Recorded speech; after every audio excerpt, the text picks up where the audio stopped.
Come on, give it up for this red jacket. Color. In living color. I love you back. Excited to hear you talk for the next 7 hours. They're not. It's good to see you. It is good to be seen and not viewed. I get it. How many old preacher jokes do you have like that? Like, give me another one. Oh, God, don't do that. Don't do that. You have to elicit them. They come organically. The first time you hung out with me, you scared me so bad. So like, he was nice enough to spend a day with me talking about preaching. Mm-hmm. And in the middle of telling me about preaching, he starts preaching about blind Bartimaeus. Mm-hmm. And he starts acting out every character in the story of blind Bartimaeus. And blind Bartimaeus hollers in the story. Mm-hmm. And it's just me and him in the room. And he hollers full throat bishop voice across the desk at me. And I spilled my Diet Coke. But I've told people about that. I've told them you can preach on anything. Well, it's not really that. What we were talking about is spinning the text. Yep. Because on one hand, I'm a preacher, and on the other hand, I'm a film producer. And one of the things you have to decide whenever you do a film, you have a story, somebody brings you a story and you decide to write a script for it. You have to decide which character is going to be the narrative, who's going to be talking. And so if you take that principle and you apply it to the Bible, is it going to be told through the eyes of blind Bartimaeus, or is it going to be told through the eyes of Jesus, or is it going to be told through the eyes of the disciples? Because every POV, point of view, leads you into a different realm of truth.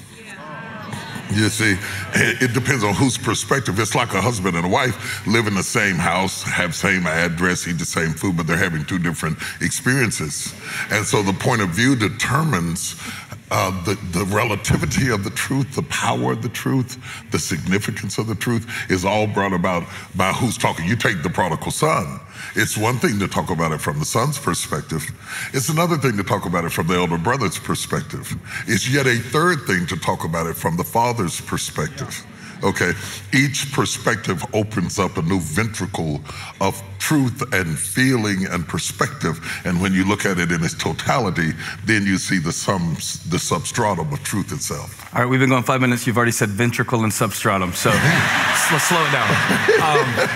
There's a reason I played my shot from Hamilton when you came out, and you know why. You tell him. Can I tell him? Yeah. Bishop Jakes and I got to watch Hamilton together a while back. Yeah. So what I thought would be fun, just a game, and then we're going to talk about the book. It's going to be very spiritual.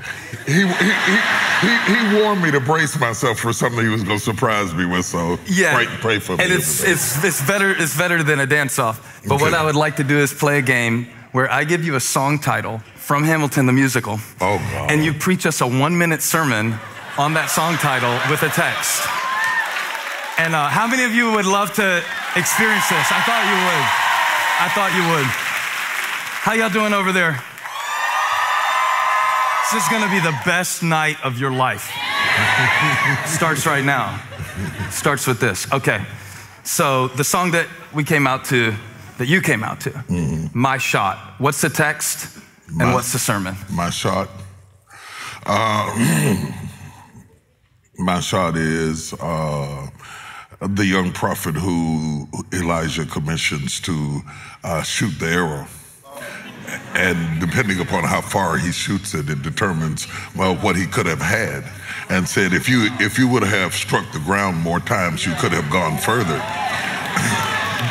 The power of the text exists in the reality that God does not make the shot for us, but he gives us all of the ingredients that are necessary to be successful.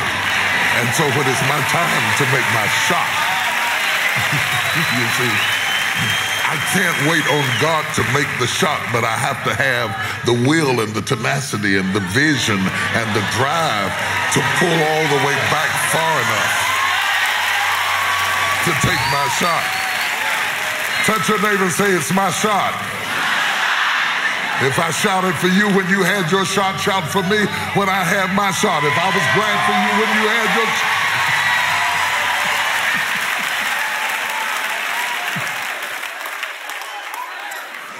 Next one. The room where it happens. Oh, gosh.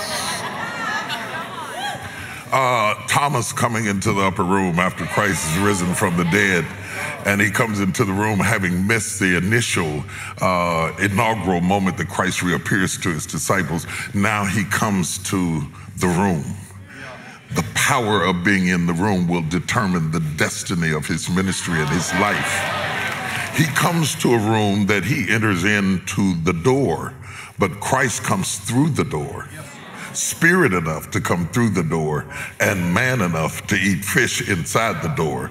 He boggles the mind of the disciples, but that was not what convinced Thomas to believe. What caused Thomas to believe, because otherwise Thomas would have thought he was a ghost. He says, reach hither your hand and feel the nail prints in my hands and touch my side, and be not faithless, but believe. And all of a sudden, the doubting Thomas is converted only because he is in the room. Now, touch your neighbor, say, I'm in the room. Even if I'm in overflow. In the room. One more. You want to say more about that one?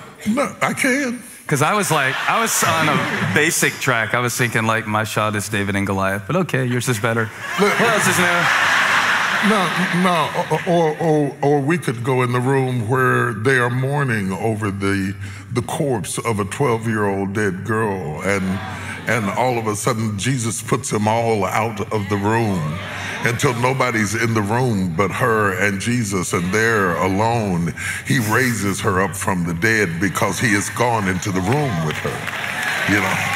And can you imagine what it would be like to be outside the door and certainly hear the sound of ruffling feet and think to yourself, who is that moving? I hear the scampering of little feet, and I know it could not be this girl because I know she is dead. I touched her and she was cold. I touched her and she was stiff. I touched her and I knew for sure that she was absolutely dead, but I hear the sound of the scampering of a 12-year-old's feet.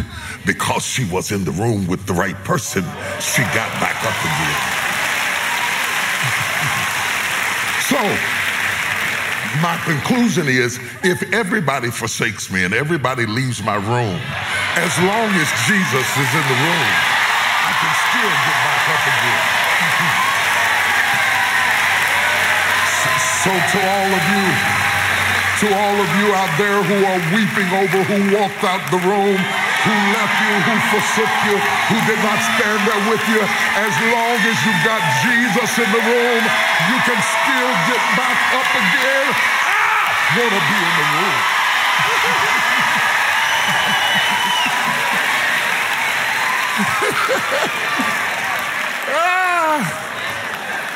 Don't think of nothing else, I'm running out.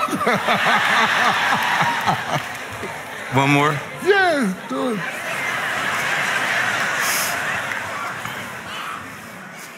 Who lives, who dies, who tells your story? Who lives, who dies, who tells your story? Early in the morning, the breaking of day, the women wrap themselves up to go down to the tomb, loyal to a Jesus who has become extremely controversial, has been executed, not crucified, executed on the cross. And yet they are still going down, even though he did not do what they thought he was going to do. These women rise up early and go down to the tomb. Only when they arrived at the tomb with the dew on the ground and the mist in the air and the fragrance of death still lurking in the inner chamber, the stone has been rolled away. And sitting on top of the stone on each side is an angel saying, he is not here. He has risen from the dead. And the question then becomes, since he is not here, who tells the story? This woman comes running back. It is totally inappropriate in a misogynic age that a woman would be the first one to carry the message. But there are some times and some seasons that you have to break the protocol of the day. Because Jesus was looking for somebody who was bold enough to walk into a room full of men and tell them, I know for myself, he is risen from the dead. And I am alive to tell his story. Good night, everybody.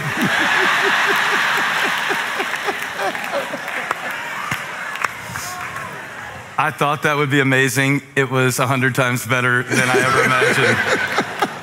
You always amaze me. It was scary for me. Yeah, so I want to ask you that. I want to get into the content of the book, Crushing. God turns pressure into power. And I was thinking how last time you were here, you wrote soar. Yeah. S-O-A-R. It's like eagles on the cover and plane. Yeah. And now we're on crushing. Yeah. So and what happened? They say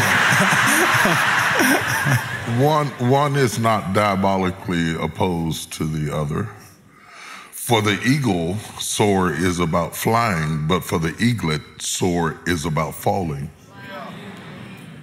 If the eagle stirs her nest and the eaglets are pushed out of the comfort of their nest, is that not crushing? If their food supply is now cut off and they are pushed out by their own mother to fall off the side of a cliff, is that not crushing? Why would mama do that to me? Why would mama not feed me? And in the process of the eaglet falling, flapping its wings in hysteria, it is the thing that crushed the eaglet that causes it to soar. Wow. And what the substratum of, you told me not to use the word, what epitomizes the whole value of crushing is to explain to people not to be confused when the crushing precedes a soaring. Because a lot of times, if we only tell you about soaring and we don't tell you about crushing, when something crushing happens in your life, it looks like what we preached is not true. Right. Whereas crushing is the process and soaring is the promise. You cannot have promise without process. And we live in a time where people preach more about the promises and less about the process. So what happens is when you come to church and you hear about the promise and you go home and you find yourself in the process, your life is a contradiction to your faith. But you are so loyal to Jesus that you would never admit that you are not seeing the manifestation of what your pastor is talking about in your life. And it looks like that you must be doing something wrong because they are talking about the blessings and the healing and the soaring and the power of God and the strength of God and how all things are yours and all promises are yea and amen and you're the head and not the tail and above and not beneath. And then all of a sudden in the midst of them saying all of those things, you are going home and dealing with marital issues, children who won't obey or comply, a sister who doesn't like you, a father who always preferred the other sister or daughter. And you're saying, how is my life in such shambles? Never realizing that those that God is going to anoint the most, he always crushes the most severely.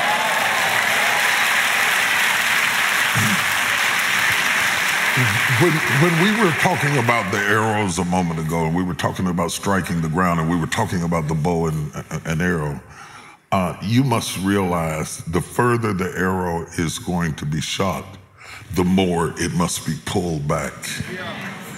And I wrote crushing in part because I have never met anybody who did exceptional things in their life who had not at some point endured exceptional crushing. It is the force to which you have been pulled back that determines the height that you will fly. Yeah. You see? Yeah. And I wonder about that because I've seen you at the height of success, and yet you've shared with me about your own crushing. And some of that was external. Some of it was internal. Some of the things that you've shared with me privately gave me hope to know that God is using a lot of the things that I think disqualify me and that will be the actual place of power. But what I wanted to ask you on a deeper level is, do you think that there is a certain process by which we accept that crushing that either turns it into something powerful or something destructive in our life? Is the pressure of the things that we go through in itself a growth mechanism, or is there a response that's required from us to make it turn into something? You know, that's a great question. And, you know, a couple of things come to my mind. When I married my wife, I was pastoring. I've been pastoring for 2 years. I pastored a very small church in a rural area of West Virginia called Montgomery, West Virginia, though I lived in Charleston. I was pastoring and working a full-time job. I had a brand new car. I had my own place. I mean, I wasn't wealthy or anything like that, but I had a car and a good job, and I had my own place, and I was good enough to say I do. And not long after I said I do, the whole country shifted, and the Union Carbide shut down the part that I worked for, and many other industries began to leave the Rust Belt states, and I was unemployed and ran out of unemployment. And eventually they repossessed my car. And eventually I could not feed my children. And eventually it got so low that the deacons loaned me a car. But the car was so raggedy that they hid it in the back of the church. No, I'm serious. It was a 1967 Valiant with the floorboard rusted out of the bottom of it. And I had to put carpet over the bottom of the floor so my kids' feet didn't go through. And they didn't want anybody to know that the pastor had that kind of car. So when we had guests, they would hide my car in the back because that was the stage of life I was in. It got so bad that the car broke down on the side of the road and I had to thumb to get to church and climb across the coal cars on the railroad tracks to go into the church to preach faith. I never stopped preaching. I never let up on preaching the power of God and the strength of God. Even though it became so bad that we at one point had to go gather apples to feed the kids because we had nothing at all to eat. God knew that later in my life, he was going to bless me extraordinarily. And some people would later question, are you serving God for stuff? So he allowed me to be crushed early so that no matter what they said, I would know. You understand what I'm saying? Because they were going to come in at the end of the movie and make assumptions. But I lived through the first of the movie to validate the fact that it was not for the things he gave me that I do what I do. It was because of the love and the passion and the anointing. And so, yes, it makes you, and sometimes it also creates a narrative for you that completes your ability to reach both high and low. I can reach the guy in the homeless shelter, and I can reach the guy in the penthouse suite because I have learned how to abase and abound. I've suffered lack and I've had plenty. And I have learned whatever state I'm in, therewith to be content. Some things God takes you through are not for you, but it's so you can reach somebody else.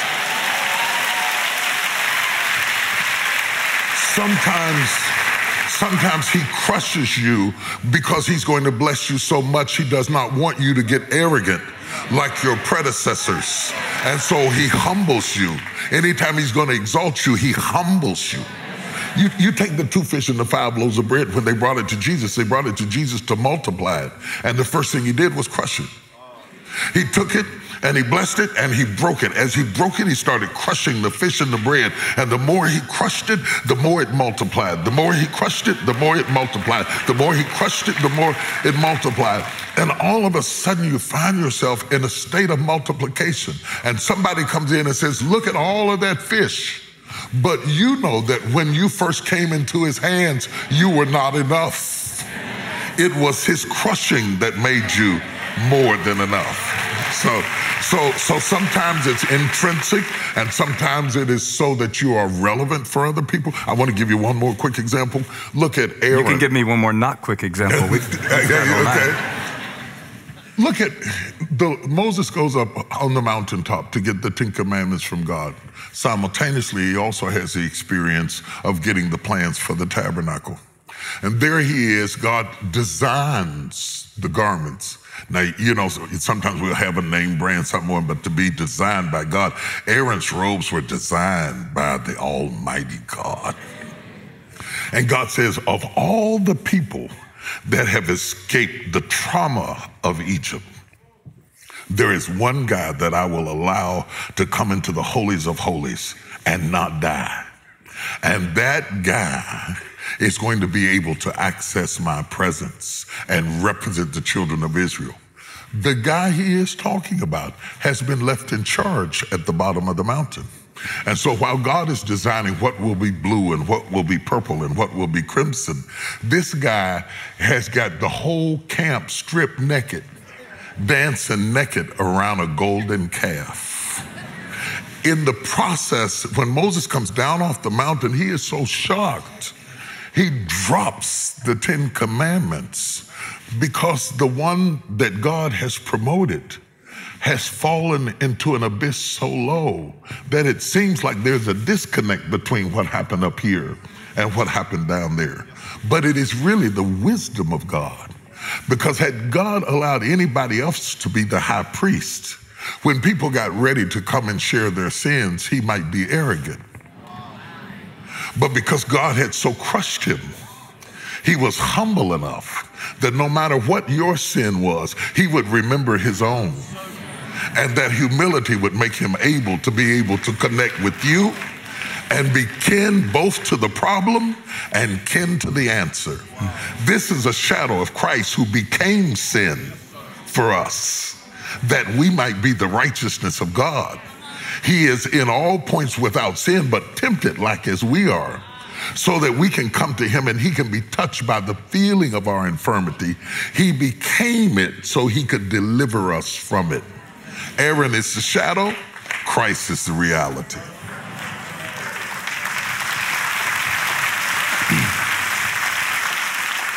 I always figure that's what makes you stop and take time and care about people is the years that you were preaching with barbecue sauce on your tie because you were making the chicken for the fundraiser in the back of the church before you preached. See, they don't know what you're talking about. Let me tell you what I did. I think I explained it pretty well. No, you didn't do good at all. Just sit back, let the old man show you how to do it. My spiritual father's coming. He's coming with 5 busloads of people to celebrate my 2nd or 3rd or 4th anniversary. And I've got maybe 30 members at best, counting pregnant people and dead folks. And so we have to have all of this food for all these busloads of people he brought. So my wife and I had to cook it. But we didn't want to look like we cooked it. We wanted to look like we had enough members to cook it. So I had my bow tie on because it's my anniversary, and I had my suit on, and they said, now let's receive the pastor and his wife. And I marched down the aisle, like I had all of these members, which most of them were really his. And he leaned over and whispered at me and said, "You left a little barbecue sauce on your fingernails." I love that. You know what? I love it too, because you know what? I have always been tenacious. I have always been relentless. I never allowed my circumstances to destroy my intensity and my drive and my feeling that God was going to do something in my life. Yeah, so having come from a season of obscurity, and this is not 6 months of obscurity, this is how many years? Oh, years. I mean, years. I was in a church that I preached twice in 7 years.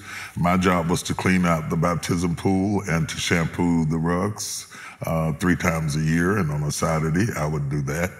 I drove my pastor around. I cleaned up the church. I worked in the ministry, and I hardly ever missed a service, though I was hardly ever called on to speak. Obscurity, though, Pastor, is a great gift. It's a great gift. There's a reason that God develops an embryo in obscurity. There's a reason that Moses was hidden in the tent 3 months. There's a reason that Christ dwelt in obscurity till he was 30. Obscurity gives you a chance to have development, to fight your own devils, to overcome your obstacles, to get your priorities in alignment. The problem we have today is that people want a success for which they have not been groomed for. Success that you have not been groomed for is like birthing a baby prematurely. The chances of survival go down the earlier the baby is exposed. And to be exposed too soon is not a blessing, it's a curse. You don't want anything before it's time. Nothing before it's time. There's a time and a season for every purpose under heaven. And so you don't want to get married too soon. You don't want to buy a house too soon. You don't want to be exposed to crowds too soon. And so because he loves you, it's not punishment, it's preparation. Because he loves you, he hides you in obscurity. Anything that's valuable, you protect. When I stay in a hotel, there's a safe for you to put your valuables in obscurity. Not because they're invaluable. And there's somebody listening to us right now who feels like they've been overlooked because they're not good enough. That's not right. You have been hidden because you are valuable. When the time is right, when the time is right, when you are strong enough to withstand the elements to which you will be exposed to, you will be revealed. You understand? Yeah, and I wanted to ask you about the contrast because the pressure of success is a type of crushing as well. Oh, absolutely. And usually it's looked at in a linear way. Mm-hmm. You know, if you'll tend sheep, then you'll kill Goliath. Mm-hmm. And then what? Mm-hmm. And then you'll have greater responsibility, and then you'll have more battles and bigger battles. So I want to ask you this personally. Hold on. I want to drive that home. The reward you get for overcoming your last challenge is your next challenge. That's basically what I was saying. Now, let me ask you this. I really want to ask you this. In your life, what has been a greater pressure? The frustration of obscurity or the pressure of success? I didn't have the frustration of obscurity because I never got into this to be exposed. I never wanted to be famous. I wanted to be effective. See, I think our motives have to be right. So when I talk about some of the worst parts of my life, they sound real bad and everything, but at the time it didn't feel bad because I had nothing to compare it to. And my job was to glorify God in the situation I was in and to continue to lead the flock I was in. You cannot be so driven by ambition that you see obscurity as punishment. So I think for me, the hardest part was managing what we call success, because that creates expectations. Right. And the expectations are as different as there are people. Yeah, right. When you have 30 people, you only have 30 people's expectations to manage. The more you are known around the church, your church grows, and then the state, and then the country, and then the world. There are almost 8 billion people on the planet. Somebody's not gonna like you. And before, they wouldn't know you. Right, like somebody is on YouTube right now commenting on our clothes. Right. Everything. Everything. He shouldn't have that on. You know, I was at my son-in-law's church. I had on some jeans, you know, they were the ragged kind of ripped jeans, because that's how they dress out there, and I was trying to be cool, like coming here. I stress out coming here. You look amazing. You know, I dress for you. Thank you.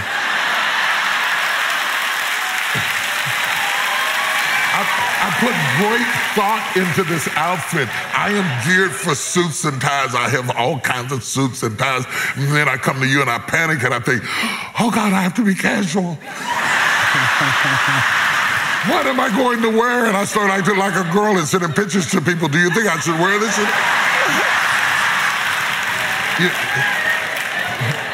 What? And the other thing about being big is this. I preach in so many different worlds. I preach in worlds where they would church you for wearing this. And then I'll go and preach in a place where if I wore a suit and a collar, you would think it was strange. Being global causes you to be relevant in so many rooms where the rules are different. And you have to be flexible enough to be able to function in various types of situations and still be true to who you are. You see? Yeah. The Bible would say it this way, to him whom much is given, much is required. So the more that's given to you, the more that's required of you. That's why you ought not to despise the preparation, because what got you applauded over here will get you killed over here. And you won't even know that you have stepped into a different arena. Yeah, right. And you don't understand that this is not that. There's nothing worse than seeing a preacher who walks in a room and he thinks that this is that. So he goes into whatever the thing is that he does and he starts doing whatever he does. Oh, Lord. Oh, Lord, my God. And somebody's getting happy, but somebody's saying, why is he singing?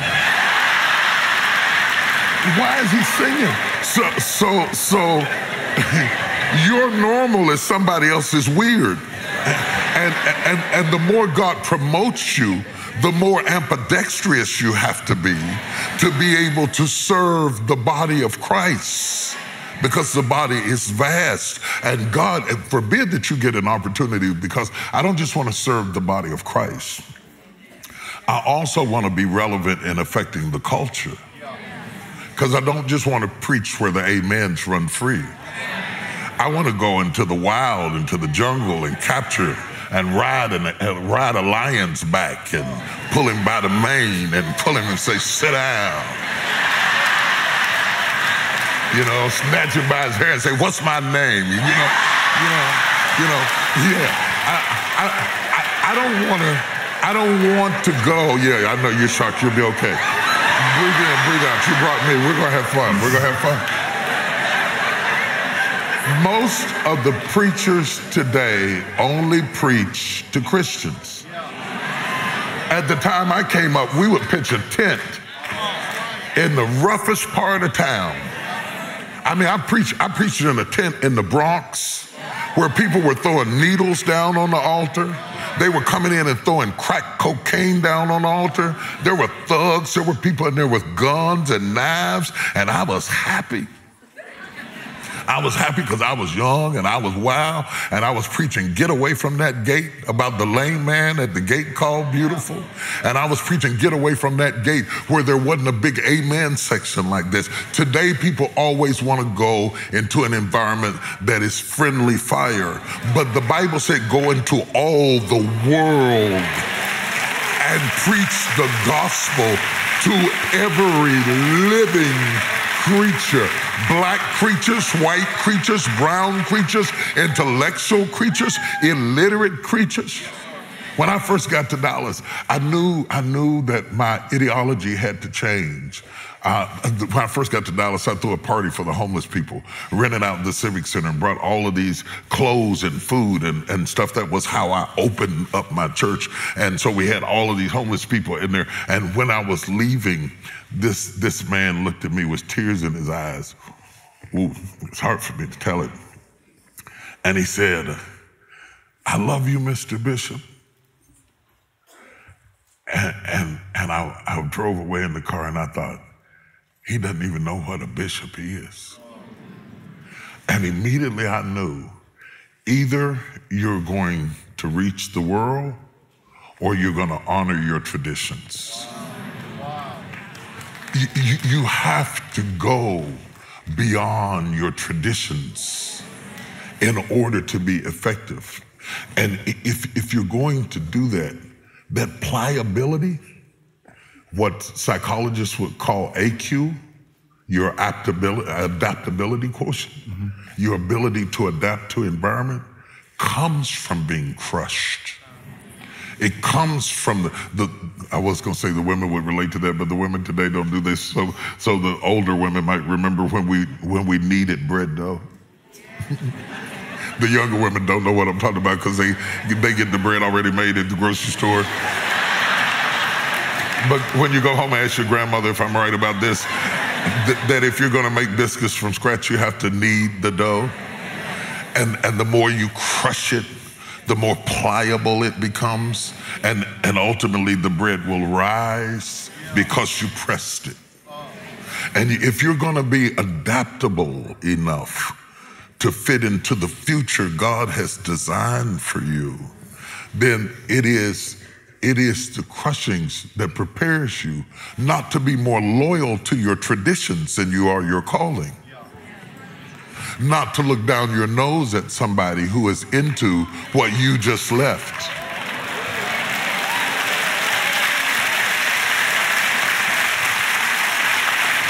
Because church people get amnesia.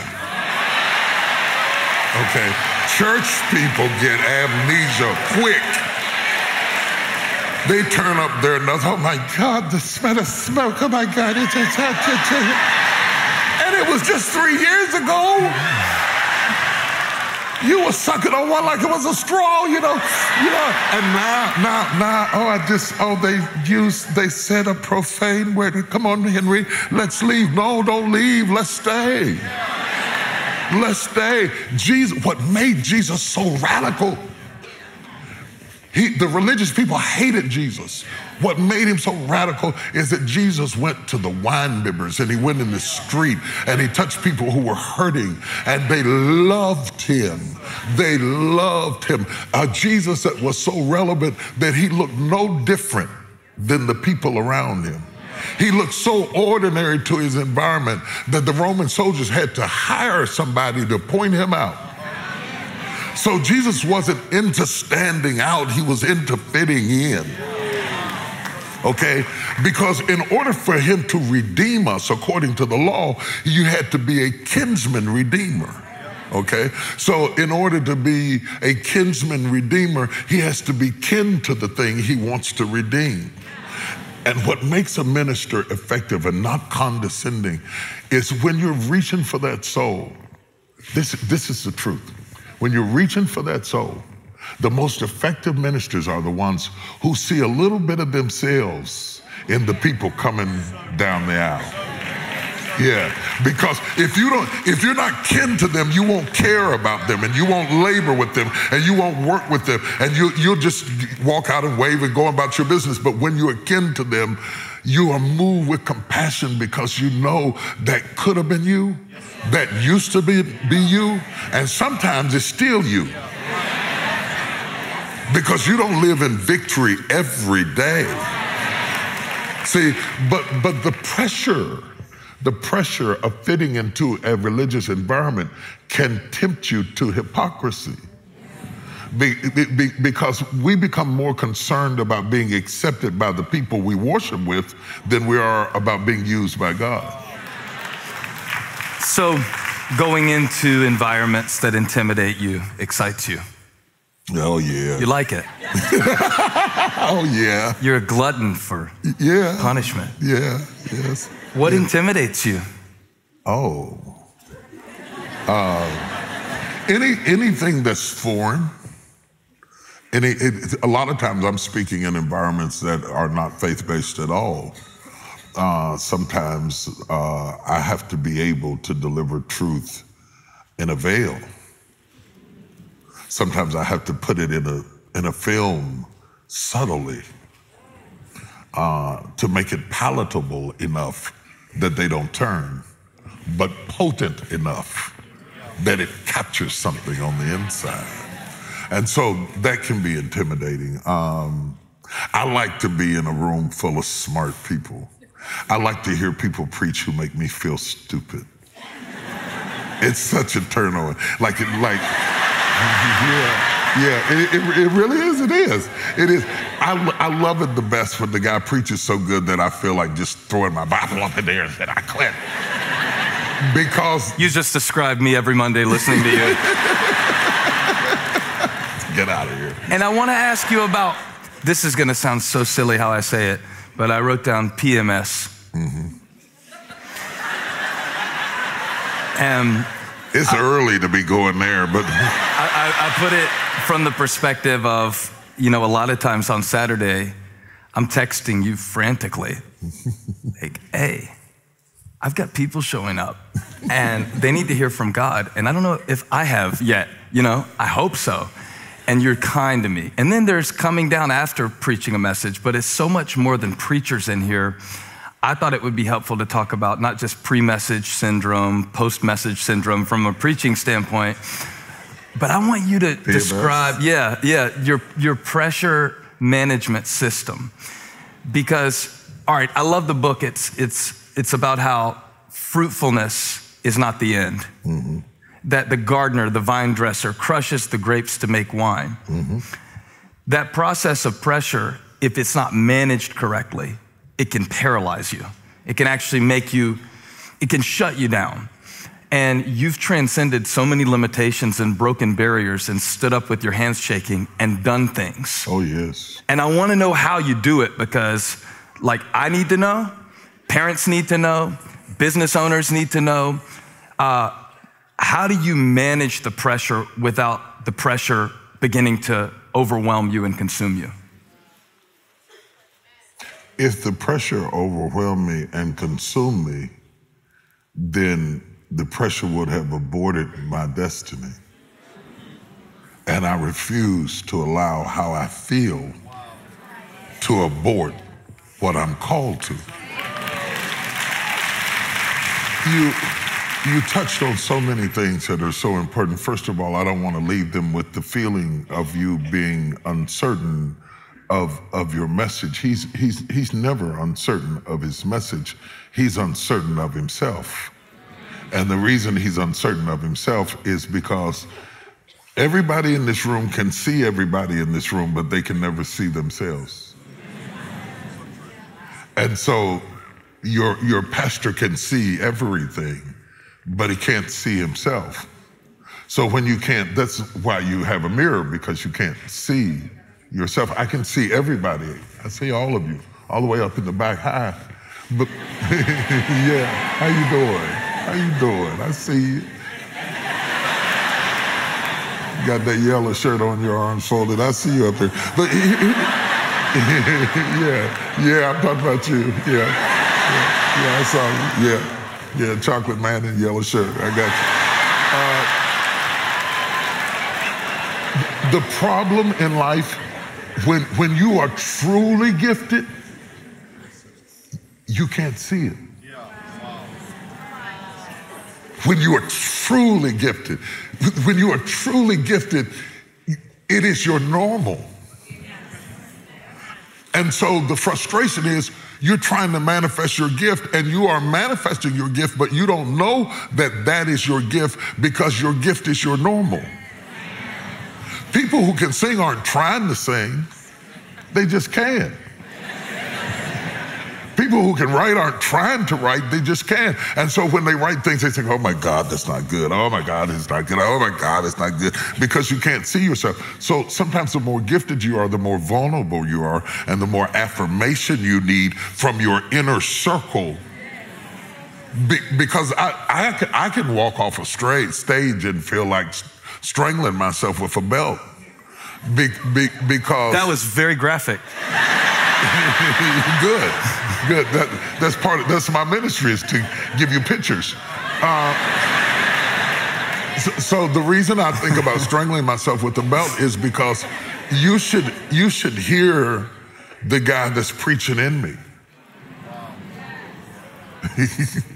and there I am trying to give you what he's giving me. I'm never preaching against the guy who preached before me or the guy who preached after me. I'm preaching against the guy who preached inside of me. Okay, so the bar is so high that a lot of times I walk off the stage and I think, you know, why don't you get somebody else? I blew it. I didn't get it across. I'm not sure that they got it the way you got it to me. You got it to me so bad I couldn't sleep that night. And I'm not sure I can get it out. So really gifted people are sensitive and they're vulnerable, and you have to learn how to function within that sensitive, vulnerable space. And I'm going to give you a couple of things that will help you to do it. Insulate yourself with a few inner circle people who love you enough that you can be vulnerable in front of, and yet are honest enough. My daughter, let me tell my story. My daughter, Sarah, wrote this paper. Yeah, I know. She wrote this paper one time, and she sent it to me, and I was... there was a day where what just happened was something so far away, too. You talk about it in the book. I talk about it in the book. I mean, she was the least likely child. Lord have mercy. If you would have asked me, you know, which one, I would have known. Anyway, I talk about it in the book. You got to read the book. She wrote a paper and she sent it to me. And the thing about me is, my wife says I'm brutally honest. I say I'm just honest. She has to add verse to it, but she says I'm brutally honest. I will tell you the truth. She wrote this paper, my daughter wrote this paper, she sent it to me, and I read it. And I remember I was in LA at the time that I read it. I was busy. I probably would have been more tactful had I not been so busy, but I was busy. And I read through it, and I said, Sarah, I said, I don't even know what you're talking about. I said, I know you can write better than this. You need to go back and write this over again. And she said, okay. She said, Dad, I'll give it another spin. I realize now in retrospect that I probably should have softened it a bit. Later on, she wrote her first book. And I sat down to read the book. And I'll be honest, I sat down to read the book because she's my daughter and she wrote it and I was going to read it. And it's the way they used to cook. And some stuff they cooked, their mother wouldn't eat. I would eat anything they cooked, just so they have confidence in themselves. So I said, I'm going to read this book. And I started reading it. And I called her and I said, Sarah, I sat down to read the book because you wrote it and I couldn't put it down. Wow. I said, I read from the first page to the last page and I didn't stop. Because the rhythm of your writing, the eloquence of your speech, the visual images that are created through the opulence of your vocabulary was so overwhelming that I was mesmerized. And I left her that message and she called me back. She said, Daddy. She said, Daddy, she said, I want to keep this voice message forever. She said, I want to keep it the rest of my life. And I said, Sarah, it was just what I thought. She said, I know. She said, that's what made it real. She said, I could trust your compliments because of your criticism.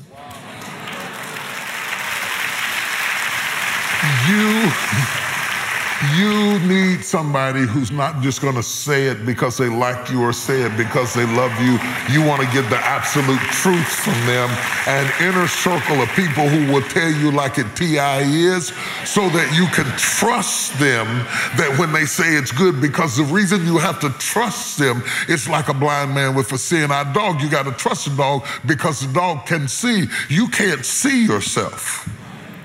And you have to be okay with that or you're never going to get anything done for God. I'm going to go just a little bit deeper. Jesus takes a blind man and takes a blind man out of Bethsaida and he lays hands on him and then asks the blind man, what do you say? The healing is all predicated on honesty. The courage to tell Jesus, you touched me and it didn't work. In front of your disciples? He says, I see I'm better, but I see men walking in streets. And Jesus touches him again, or I believe spits in his eye, and tells him to go wash in the pool. And the man has to take the first steps in the dark. The first time I went to the mic to preach, my hands were shaking so bad. that when I held the mic, I was nervous when I picked it up, but when I knew that they could see that I was nervous, that made it worse. So it was kind of like a tambourine or something, you know.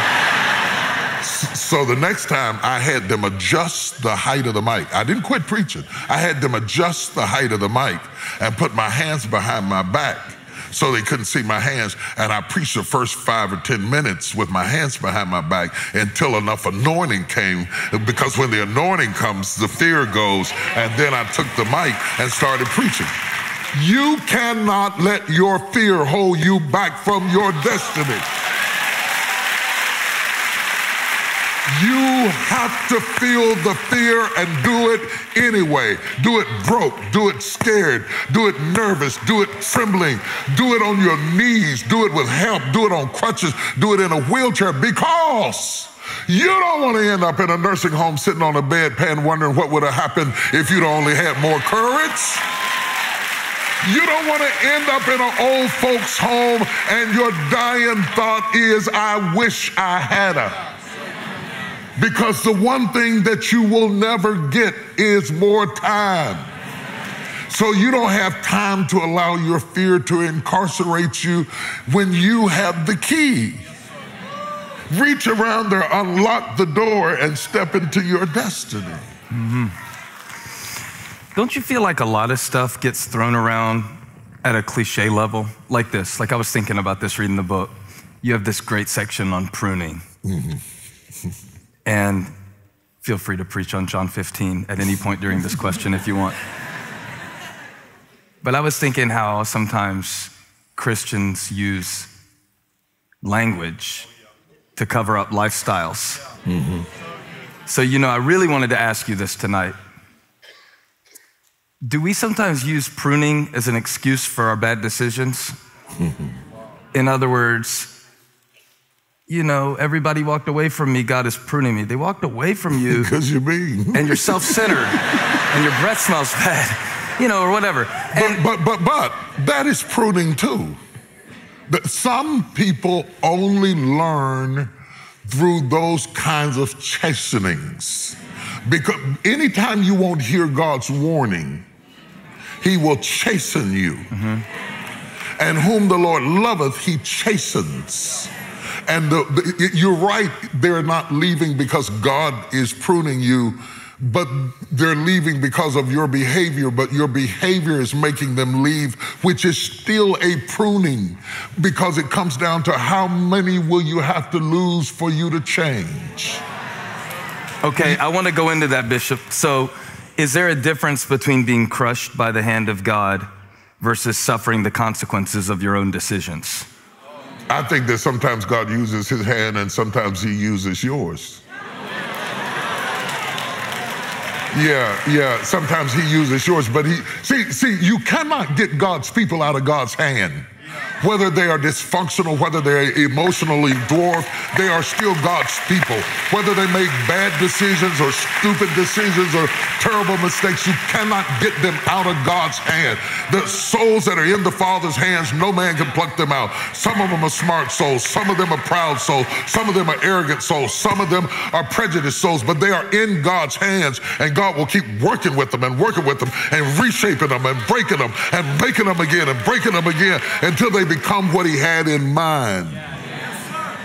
Every branch in me that beareth fruit, every branch of me that's doing kind of good, he says the reward is I prune it that it might bring forth more fruit. And ultimately, herein is my Father glorified, verse 8, that you bring forth much fruit, so shall ye be my disciples. In between fruit and more fruit is always a knife. When God gets ready to take you up, he always cuts you back. There will be some exodus. There will be some loneliness. There will be some crushing place, some weeping, wallowing stage of life, because you are his, and he knows exactly where to cut you. In the book, I talk about my mother had a rose bush, and I decided to help her out. And I was a little kid, and I went out there to do like I had seen her do. I was going to prune the bush. And I almost killed it. I used the same knife, and it was the same bush that I'd seen her prune the year before. I used the same knife. But in my hand, it was a weapon. And in her hand, it was a tool. God knows exactly where to cut you to make you more productive. I was doing the right thing, but I was cutting in the wrong place. Mama knew exactly where to cut that bush in order to make it go from fruit to more fruit to much fruit. God knows exactly where to crush you to bring you to the place that you need to be. I want to throw this in.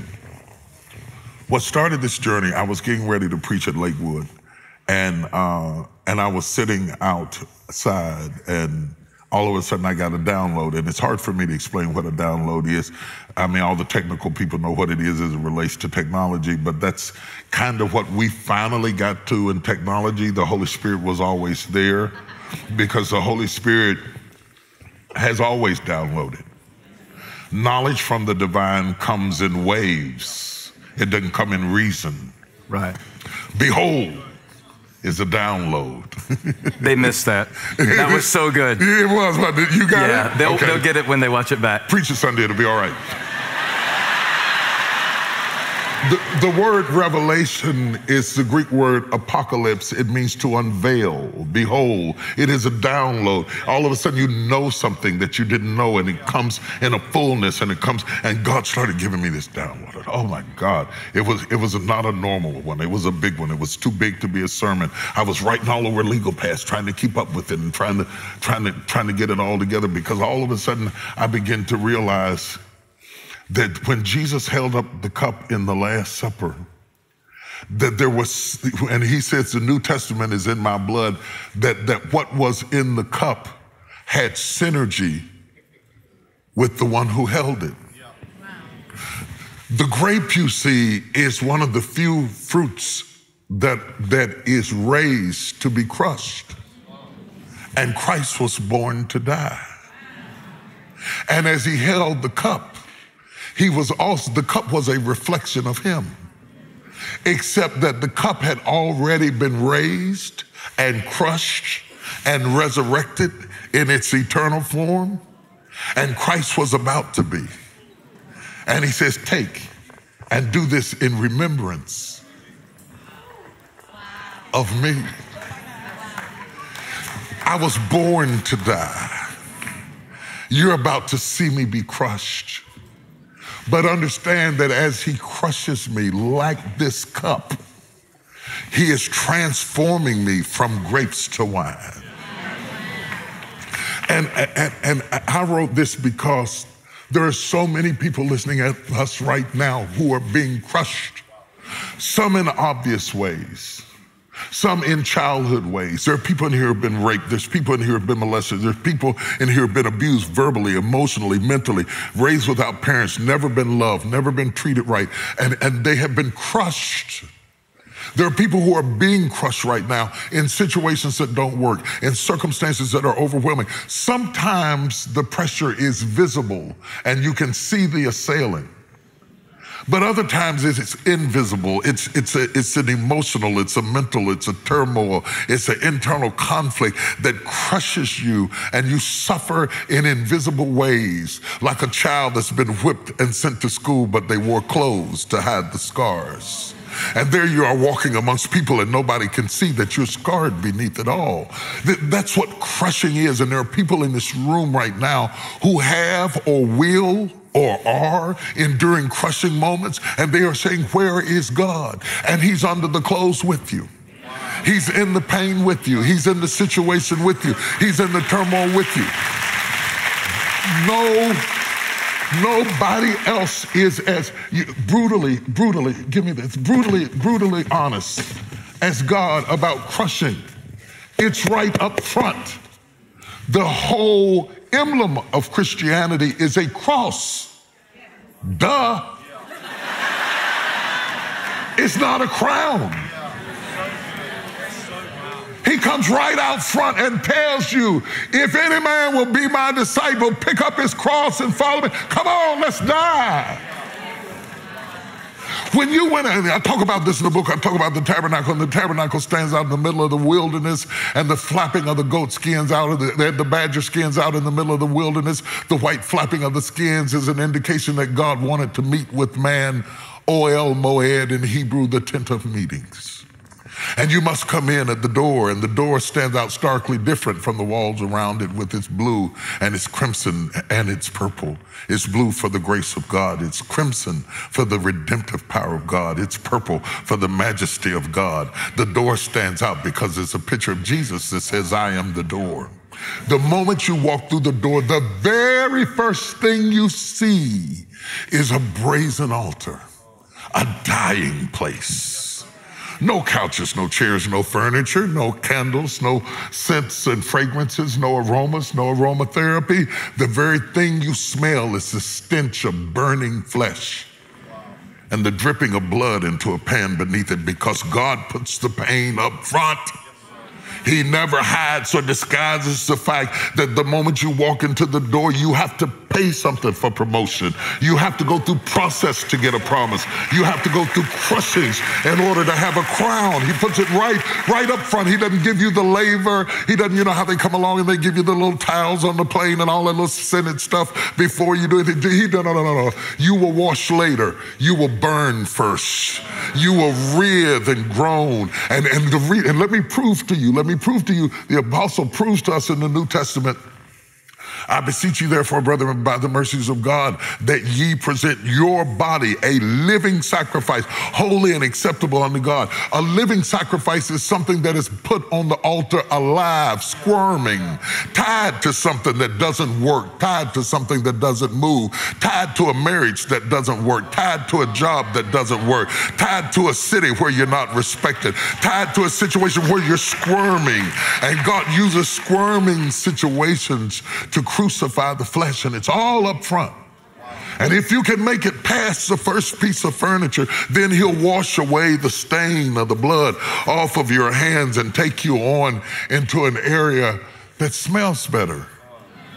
Because the first room, the first outer court smells like burning flesh. But if you make it to the most holy place, what calms down the stench of death, it's a smell of burning incense.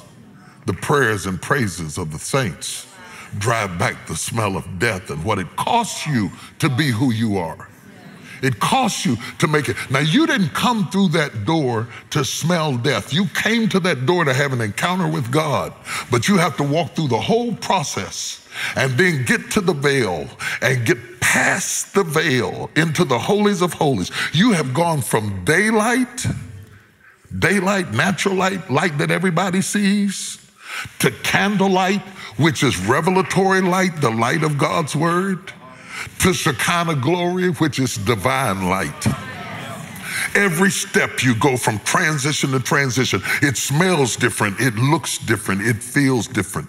You pass the table of shewbread, where the Bible is specific to say that the table of shewbread must be made out of fine flour. Now, today we don't get that, because if you want fine flour, you go buy it. But in the wilderness, if you want fine flour, you crush it. The finest flour was the only thing that God's bread could be made out of. In other words, it had to be crushed and crushed and crushed and crushed and crushed until it was fine enough to be bread. And in our lives, when God gets ready to serve us to the world, there are certain crushings that we go through. There are certain crushings that you're going through right now in your life. And sometimes people don't see it. They don't know that you're being crushed because sometimes you're being crushed in your heart, in your emotions. I was doing research for my book, and I found out that the same part of the brain that processes physical pain processes emotional pain. So my brain doesn't know whether my heart is broken or whether you stabbed me in the leg. The same part of the cerebellum that sends the message that you're in pain is just as intense about a broken heart as it is about a stabbed leg. You understand? So all of a sudden I'm in trauma, but there's no paramedic because I'm not bleeding. I'm not being crushed on the outside where you could put a tourniquet on it and send me to the emergency room. I'm being crushed in my heart. I'm being crushed by failed expectations. I'm being crushed by the fact that I'm older now and I thought I would be further than I am, and I am not. God has a whole lot of ways to crush you. I'm being crushed by bankruptcy. I'm being crushed by disappointment. I'm being crushed because I love somebody who won't love me back. I'm being crushed because I have a child who disrespects me. There are all kinds of ways for you to be crushed in places that people don't see, and it affects you like you are being stabbed. This trauma of the soul cannot be treated in the hospital. This trauma of the soul, this secret crushing that God allows us to go through sometimes in our life are beyond explanation. And yet there's not a person in this room, young or old, black or white, rich or poor, intellectual or illiterate, who escapes it. You cannot live in this world and not need what I'm talking about. You cannot live in this world and not need it. Something in your life is going to be what God uses to crush you. But remember that crushing is not the end. Crushing is not the end. After the grapes have been smashed, I started into this download, and I saw the Bible said in Genesis that the heel, the seed of the woman would bruise the head of the serpent, and the serpent would bruise his heel. And I looked at the heels of Jesus, and I looked at the bruised heel of Jesus, and immediately I was taken in the spirit, and I saw women trampling on grapes. And when I saw the women trampling on grapes, I saw the stains of the grapes on the heels of their feet.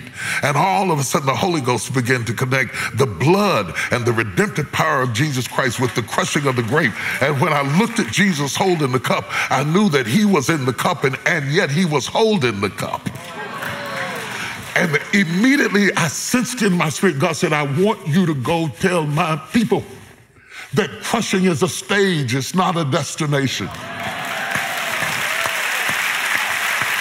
It's not a destination. It's not a destination.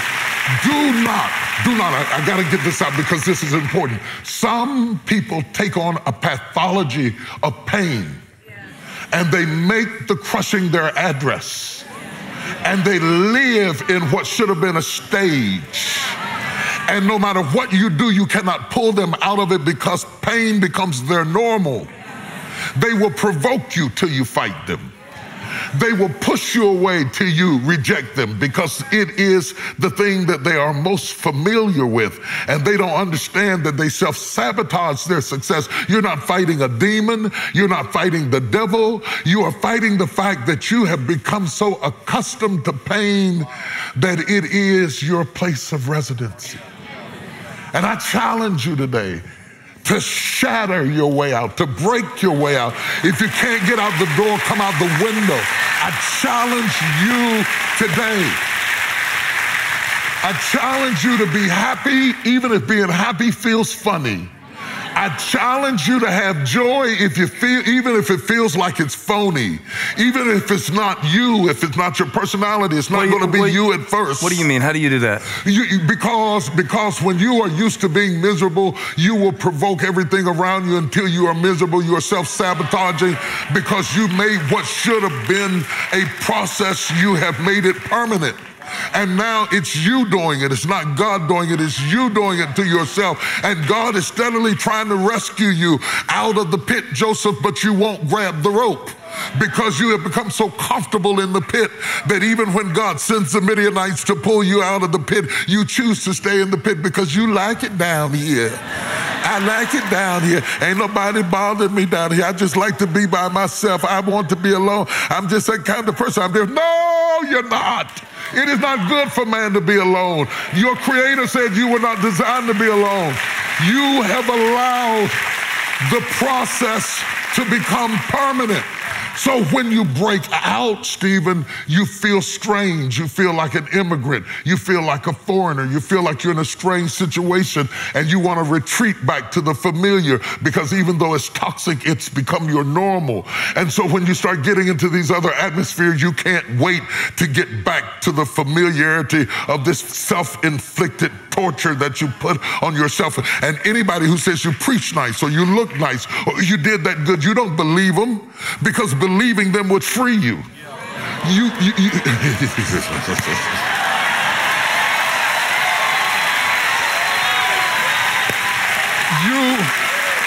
don't believe them.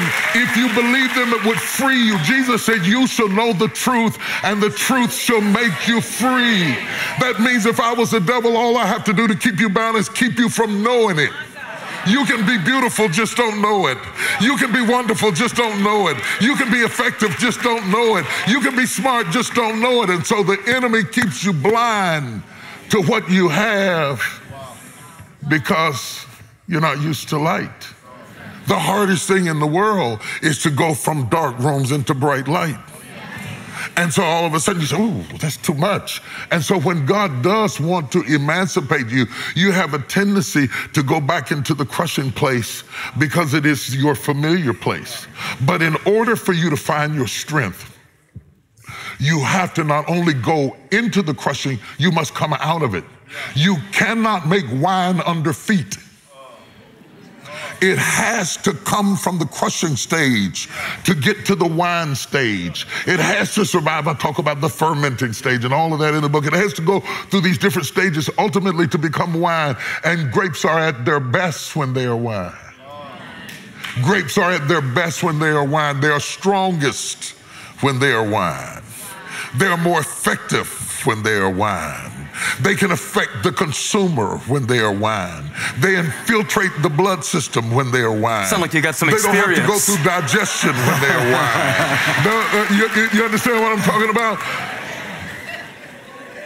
Please, please, please.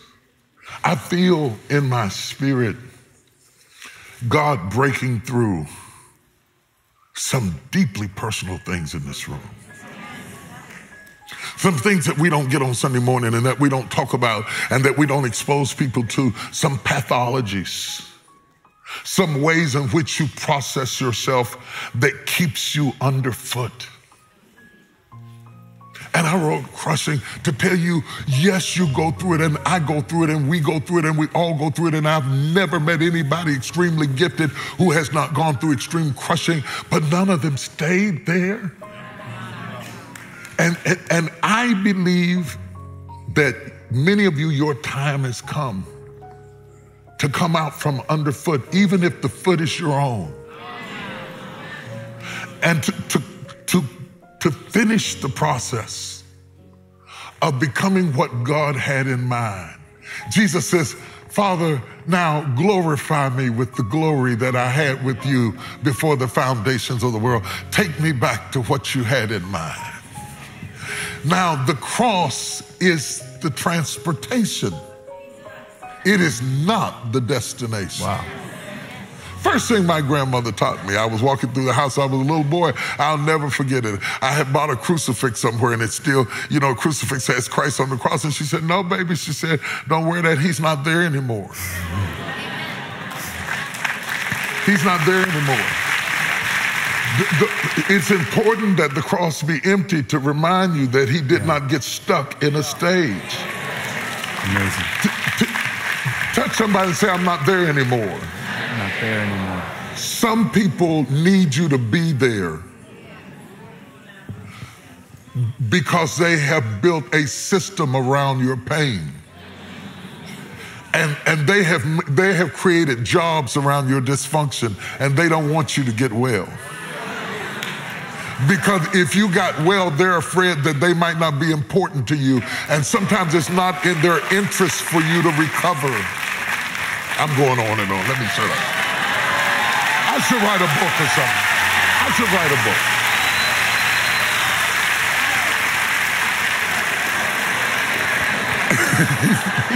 It's like therapy. I'm settled. I should write a book because what I'm talking about is so personal that you should be in your bed reading this. Where I told him, now I'm old school, so look over me. If this is ignorant, look over it. I still like books. Now we have ebooks and stuff like that. And that's nice. And to all of you that are different, get the ebooks. And then we have audiobooks and we have it in Spanish and all that kind of stuff. I like books. I like books so that I can dog-ear the pages and bend it back and abuse the book and write my stuff on top of the book. Because when you hear a writer think, that's what reading is. It's to hear your writer think. It impregnates you with thought until you start thinking things that are not even in the book. Right. And so I like to write little things, little notes that came to me as a result of something I read in the book. And I like to get like a little bit of jelly on the book. And spill my coffee on it, or just a little bit, so that I got highlighted parts of the book and notes in the book and a little bit of jelly and a little coffee on the book. And then somebody wants to borrow it. No, you can't have my book. There's some DNA in there, my fingerprints on it, but get away from me. That's my book. You cannot lead if you do not read. You cannot lead. We have raised a world that has everything so automated that we're afraid of quiet. We want little sound bites of information. So what happens, let me tell you what this generation does. I can post an excerpt from the book on Instagram. It can blow your socks off and you'll repost it, but not read the book. So you walk away with cliches, but no wisdom.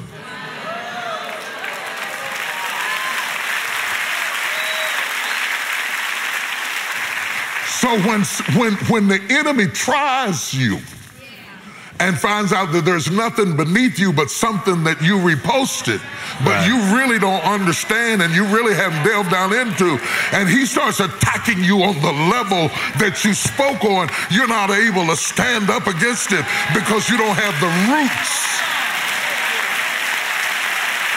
You understand what I'm saying? Yeah. I sense that coming through in the book, that you're frustrated with this microwave mentality. Yes, that you're frustrated with this skim the surface spirituality. Yes. That you're seeing a failure of it in the church and in our lives. Yes. And I don't want to leave this world without making sure that what our fathers passed to us is passed to you. Our fathers sat around the dinner tables and talked about the Lord, and we would wash dishes and do anything just to be in the kitchen or be around where the conversations were being held. And the level of our thought was cultivated because we got to be in the room. Where it happened. Where it happened. Where it happened. And so I'm writing and I'm teaching and I'm speaking at this season in my life because I think I see a fading away. Generals going home. Generals going home. Oral Roberts gone home. Billy Graham gone home. Countless people gone home that we loved and cherished, of all races, colors, and hymns, all denominations. Some of our top thinkers are going home. And they're being replaced with our top tweeters.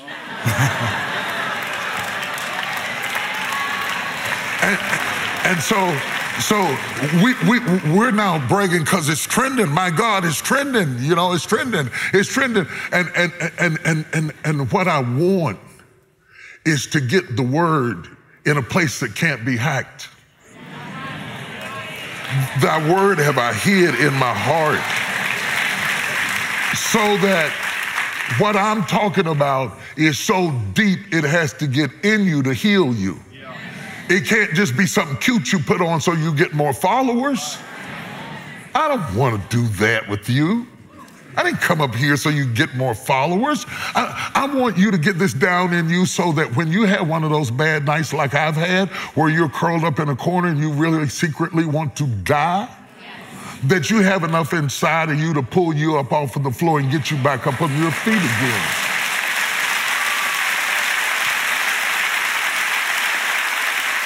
I want to put enough word in you so that when you are holding your mother like I held mine and watch her gasp and die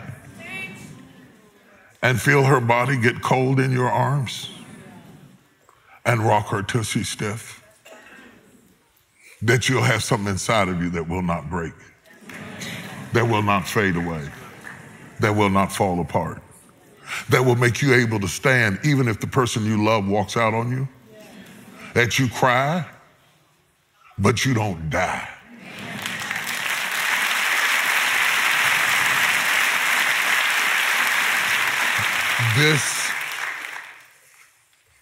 This is not about selling books. It's about leaving footprints. I'm okay if you don't get the book. I'll be fine. I'm good. This is not about commercialization. I say I'm good because all my kids are grown. I'm good. I'm good. We could downsize, live in the trailer somewhere. We'd make it. We'll be all right. We will make it to old age. We are in old age now, but we're in denial.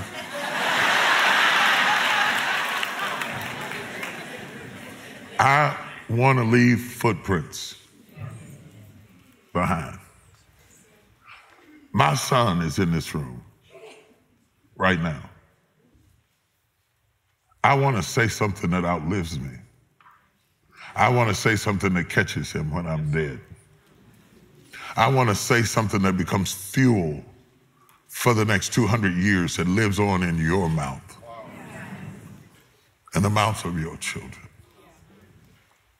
I'm way past needing to be known. I have smelled the fragrance of his presence.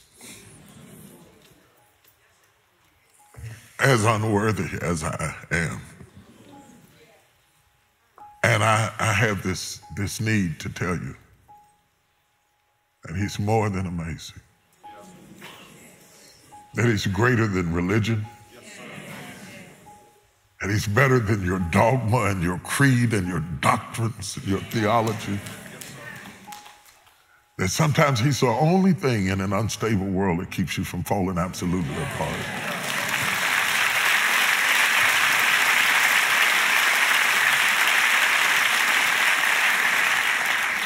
So, I call it crushing. And I want to tell you something. I'm going to be honest with you. The subtitle really isn't mine. It's what the publishers wanted. My title really was Crushing is Not the End. Because the substratum of the book is really about not getting stuck in a stage and deteriorating and rotting and giving up on yourself and your dreams and how to be productive at every stage of your life, and not to think because you have a setback that this is not God and that you can't win and that you can't be successful, because I would not be here. If I believed the first 10 years of my pastorate, I wouldn't be here. I pastored the first few years of my church sitting on a piano bench. My foot was the drum. I played for myself while I was preaching. I took all the money from my job and put it into my church. My mama was frying fish and chicken behind the wall because she believed in my dream. And had success been determined by numbers, I would have quit. But the Bible said, after you suffered a while, I'll establish you and make you perfect. When I started preaching all over the country like you're preaching all over the country, I was still pastoring a storefront. And they were making fun of me because I was preaching in all the biggest churches around the country, and I came home to a storefront. It was so small that when people came to visit me, I would stand at the front door and watch them drive past. No, I'm not being funny. I'm telling the truth. They would be looking for my church. It was, at that point, it was right across the street from Rose City Cafeteria in South Charleston, West Virginia. And they would be driving past. They were looking for one of those big places. They went right past my church like it wasn't even there. When I got on national television, I had one staff person. I had, in our entire ministry, we had $8,000 in the bank. And the first time 1-800-BISHOP 2 rang in, I had all the church mothers answering the phones. I had a phone in the pulpit, I had a phone in the sound room, I had a phone in my office, and I had a phone in Beverly's office, and I had all these old ladies that answered the phone and said, 1-800-BISHOP 2. And they were writing stuff, and we couldn't even read what the people had said. We couldn't read the prayer request because our hands were shaking. And I didn't own a duplicator. I borrowed a duplicator from Brian Keith Williams and drove to Columbus, Ohio to get it and to start duplicating things. It does not matter where you start. Do you hear me? It does not matter where you start. It matters where you finish. It does not matter how you suffer. It does not matter how they laugh at you and make fun of you. They told jokes about me. They said I'd never have anything. They said I couldn't preach. They said I couldn't pastor. They said, and none of it was true. None of it was true. You have to hold your truth inside of you. You have to know. When all hell is breaking loose, that he that has began a good work in you shall perform it until the day of Jesus Christ. I know, I've probably gone over it. I don't know what I'm supposed to do. How many people are being blessed tonight? How many people needed this word from God about trusting tonight?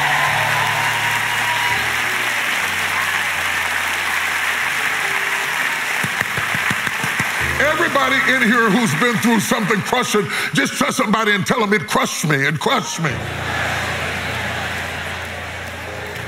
But I survived. I cried, but I survived. It crushed me, but I survived. I went through a test, but I survived. Because I figure if you will tell them that it crushed you, I think that if you would tell them and stop acting like you don't relate to this, then we would see survivors. And other people would learn that there's something beyond the crushing. That grapes do turn to wine. That crosses turn to crowns. The pain turns to power. That scars turn to stars. Somebody needs to know that you and Honey Boo didn't live together happily for 50 years. Sometimes you just came home because that's where your shoes were. Sometimes she faced the east and you faced the west, and your hip bones didn't even touch. You were so far apart. I can sleep on, you know that little rail on the side of the mattress?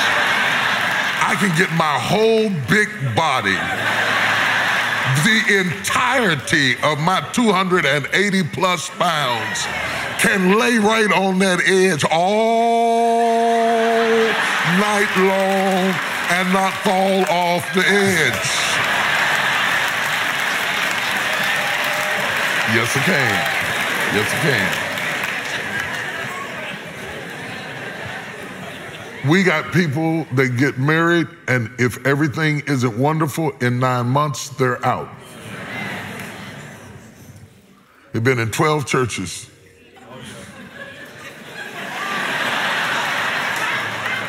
They quit every job they had because they don't recognize your worth and who you are. Shut up. Shut up. Grab a broom. Sweep, mop, do something. God put you there to learn something. It's not always about the money. Sometimes it's about the moment. Sometimes it's about somebody you met.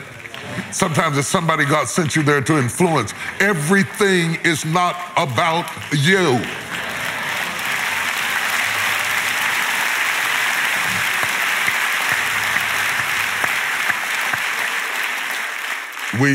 We talk like this, you and I, all the time. If all of y'all left, we would still be sitting there talking like this. We talk like this on the phone because you know what? Your pastor has greatness in him.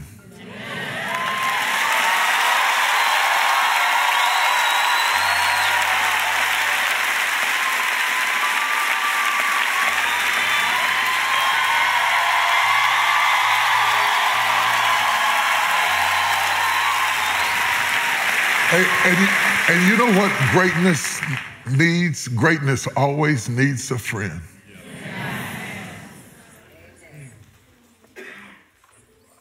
Greatness always needs somebody to say, I'm scared. Greatness always needs somebody who will not judge you, criticize you. Greatness always needs a soft place to fall. Because sometimes being great ain't so great. Sometimes being great means being crushed and not being allowed to whimper. Sometimes being great means bearing the fact that you're in a crushing season and helping other people and going home empty yourself.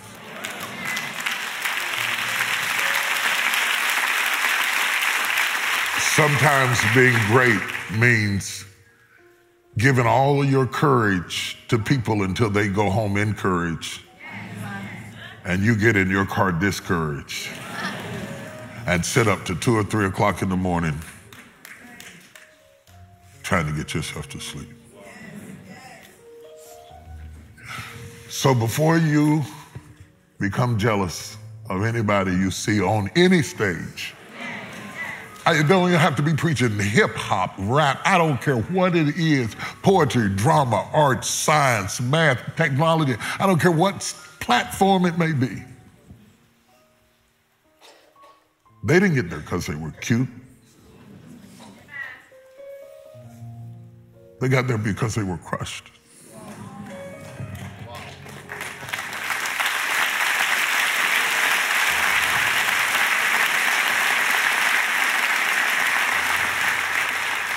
And all I want to be is some soft place for you to say, I'm tired, or I'm mad, or I'm aggravated, or I got a revelation I heard from God, or I feel empty. And the reason I want to give you that is because I know so well what it is to need that. And I know how valuable it is. When you are crushed in secret places, nobody comforts you.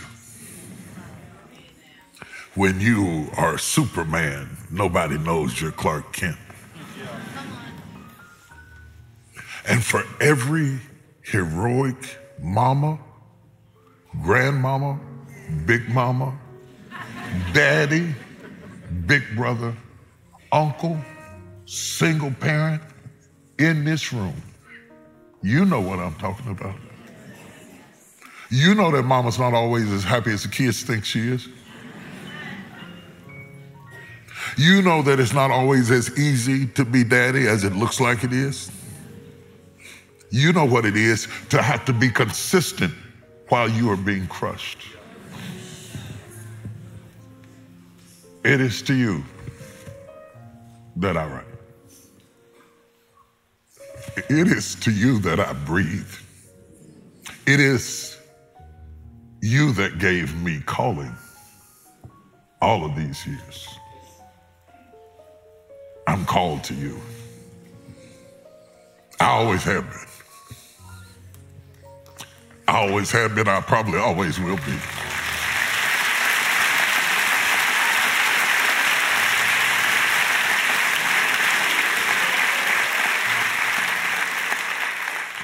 Can I get up? I want to get up. Get up. I want to tell you that I'm here for you. I ain't much. I ain't much. But he called me because of you. When I first started preaching early in my ministry, I wasn't used to big stages and big crowds and all of the heat and all of the headaches and all of the criticism and all of the envy and all of the strife and all the stuff. Let me fix my clothes, Lord. Fix the old man up if you're going to be standing behind me. The least you can do is fix me up. And when this old country boy first got exposed to what it costs to be up front, I didn't want it. And I had gone to Untitled Temple in D.C. to preach, and I had decided I'm going to preach tonight and I'm going to quit. The Washington Post had written what I thought was a blistering article about me, because that's what they do. They never write blistering articles about preachers that aren't big enough to be known, because then the controversy sells product. You have to be big enough to be attacked. I should have seen it as a compliment, but I wasn't mature enough to understand that levels bring new devils and that promotions bring new problems. And I didn't understand that to be in the paper at all, even though I was misunderstood in the paper, meant that I was significant enough to be evaluated. I hadn't gotten there yet. So I wanted to quit. And I decided this is my last sermon. I preached my head off. And I said, this is it. And I was in after hours fellowship, and they kept worrying me about some woman downstairs that wanted to see me.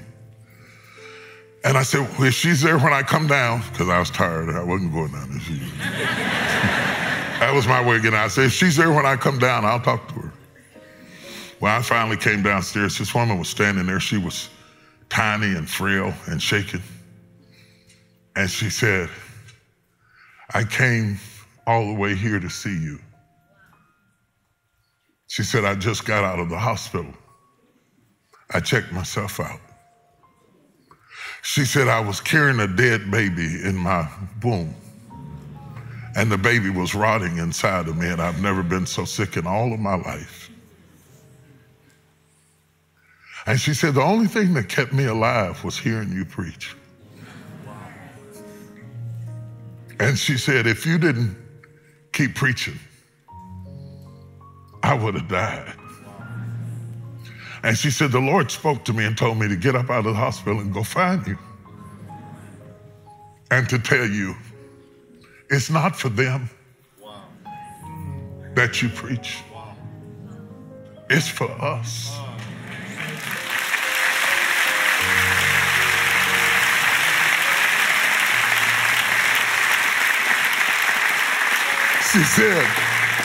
She said, it's for us. It's not for them. It's for us. I staggered back like she'd shot me. I got in the car, man, and I cried all the way home. I couldn't stop crying. Because that woman I didn't even know reminded me why I am breathing. Now, that was early in my ministry, and right at the point it was beginning to explode. Last year, 2 years ago, I was on a book tour, and this woman walked up to me at the signing, and she said, you remember that lady that came to see you at Untitled Temple? And when she said it, I started crying. I lost it immediately. She said, I'm that woman.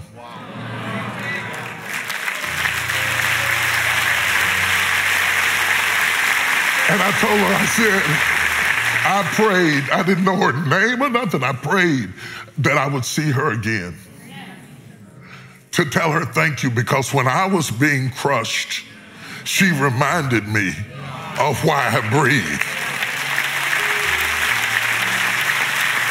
While God was toughening me up enough to stand the weight of something that He'd called me to do that I didn't even ask for, He sent an angel right out the hospital to tell me, don't get stuck.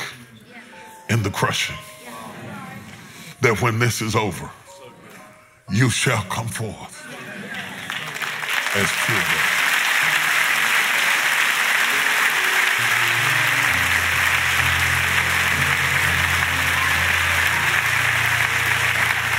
And I feel like I'm here for a reason.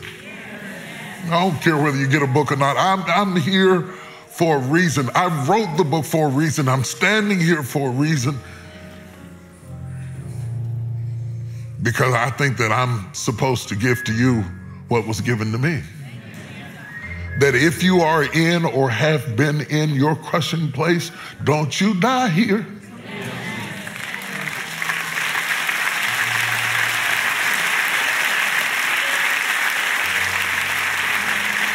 Don't you let somebody standing on the outside of you say something about you that makes you die. Don't you let somebody who left you or forsook you or divorced you or denied you or betrayed you make you hate your life enough that you stop breathing before you see the fulfillment of the promise of God in your life. And so whether you're in this room or whether you're in one of the campuses or whether you're in an overflow room or whether you're standing outside peeking in the door or whether you're streaming online, I wrote a book that ain't sexy and ain't full about the promises of God and 3 ways to be blessed and 5 ways to get a new car and 2 ways to get your house painted while you sit on your couch. I wrote to the people who have been crushed.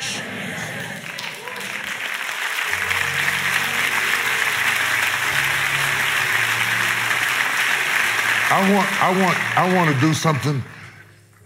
I'm going to keep going till he grabs me. I want you to reach out and touch somebody next to you and not just assume that they're okay, even if you're married to them. I'm serious, because you can be being crushed laying next to somebody who has no idea that you are being crushed. And some of us are so masterful at being crushed that it's become normal. You might be touching somebody right now who has got stuck in a state of crushing and they can't get out. You might be touching somebody who runs away, anybody who looks like they care about them, because they're scared of rejection. And the only way of coping is to not let you in, because if I don't let you in, then I don't have to see you go. You might be touching somebody who was abused as a child, raped by a relative. And they all made up and gussied up and looking good, and they don't want you to know that they have nightmares and terrors and flashbacks. You might be touching somebody who's trying to be a father and didn't have one. Trying to be a man and never saw one.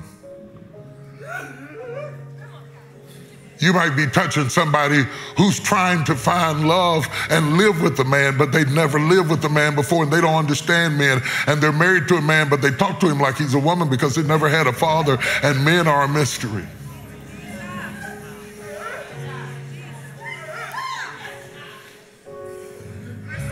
You might be talking to somebody who's trying to raise a child and you gave them everything and they're still angry and disrespectful, and you work like a dog so they'd have the best of everything. And now when you need them the most, they don't understand you and you don't feel appreciated and you don't feel loved, and you come to church. Sometimes it's your only escape is to get in the house of God and worship yourself till you are drunk because you can't deal with what's going on in your life. Squeeze that person's hand right there, because that's who I came to talk to tonight.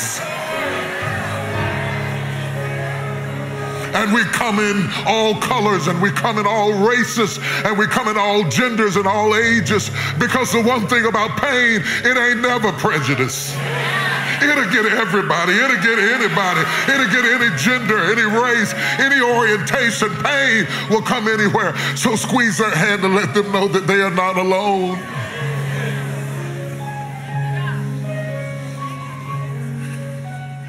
And so here I stand, Lord, with these your people.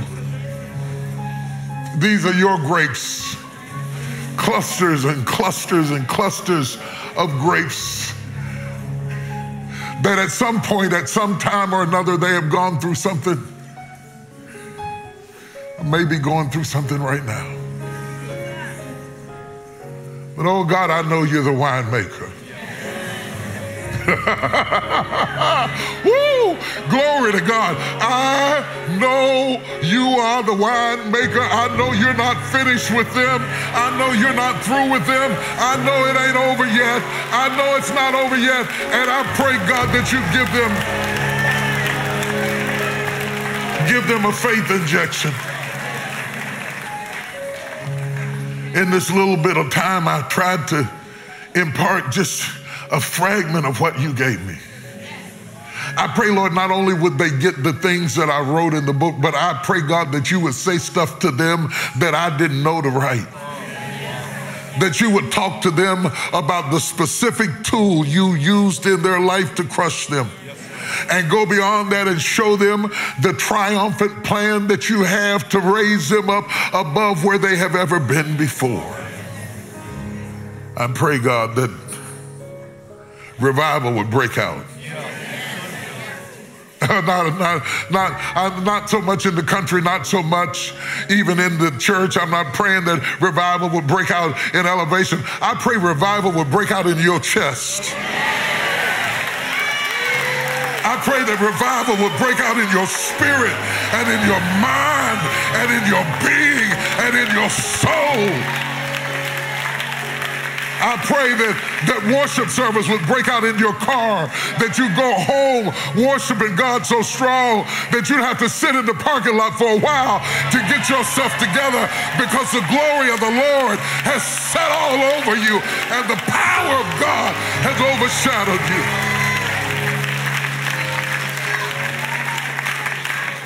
Father, I pray for this young lion pawing behind me. I pray that his teeth be sharp and his back be straight. I pray that his head be held up high. And I pray, Lord, that you'd make his feet as hinds feet, strong enough to climb for years and years and years and years and years to come, and that he would do like David and serve his generation well. I pray that the power of God would overshadow every pastor in this room, in the overflow, in other places, watching online, every leader, every feeder, every single mama, every daddy trying to be a dad, every man trying to pull his weight, every young boy trying to figure out who he is and get himself together and wishes he was further than he was right now. I pray that the power of God would find them.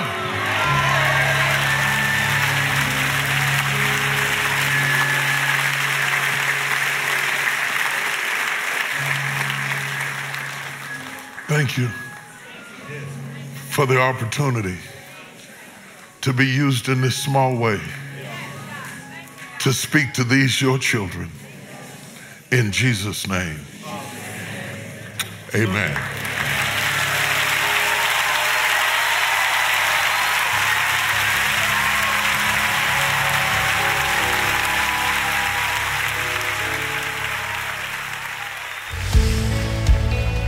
Hey, thank you for watching. Make sure you subscribe to this channel so you don't miss a single video or live stream, and share this video with a friend. And don't forget, you can join me live every Sunday. Thanks again for watching.